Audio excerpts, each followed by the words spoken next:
Nangna khali basi kaina. Nang ai jati manadraga kedawrage. Jati manadradi, laining manadradi, nuksinaba yade haba leibro. Aidi, nangbu lapna khiba ngamna. Dacha, aisu nangbu yam nushi. Adubo, Dacha, nang aigi pantungdi yogani haiba. Ai thajaraktre. Imung manugi mina nang aigi marisa khangkre. Nangna dukki bakarigino. Nangidama aina leplisidi. Pusigi oina nangidama aina lepkani. Dacha, madu yarari hausikthi. Karigi yaroidono. Nang aina yanarabadi pumnamak yabani. Nuksibasibu hekta lapnaba yabra. Hekta kainaba ngambro. Thoi, nang aibu nuksidabra hayo. Fare, nang ai kainaba ngamdani. Lapnaba ngamni haiba oiragadi. Nachinduna aibu nukside. Aibu sikro hairamo. Aduga nangi ahalsingna haiba lambida. Naningtamna satsako. Dacha, ai kari tau haibano. Ai tau phamgangre. Nusibana habu. Nusidaba ngamde. Aibu taibang phawan birakpa. Iba babagi mayogdasu lepa ngamloi. Ai lambi kadomda chatkadabado ai khangre.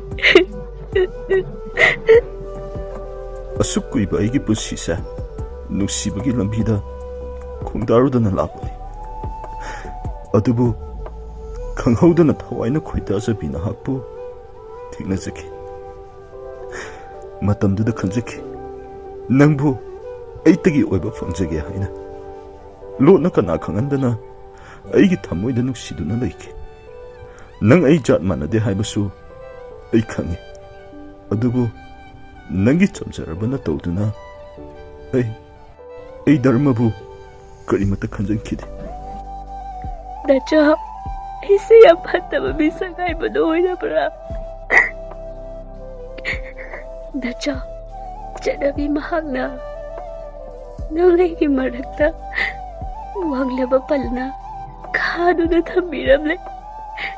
Ai Dacha bu yam nusiye. Adubu Dacha, ai ima babung busu yamna nusiye. Dacha. Farisi toy. Wafamse toklase. Loisalase. Nangsu ima babungu nusibani henkibagi aibudi lapna thamba ngamlibani. Ai karisu khalaro. Ngasi haiba numitse ai kaubudi ngamlaro. Nangbu nuksina thoi haina kaujaba mingse ai kanadasu kauraro. Aduga nangdi aigi famdagi chutkrani lapna. Thamoi sengna nungsiruba aidi lamlanbi kanadasu aigi nuksibu ularo.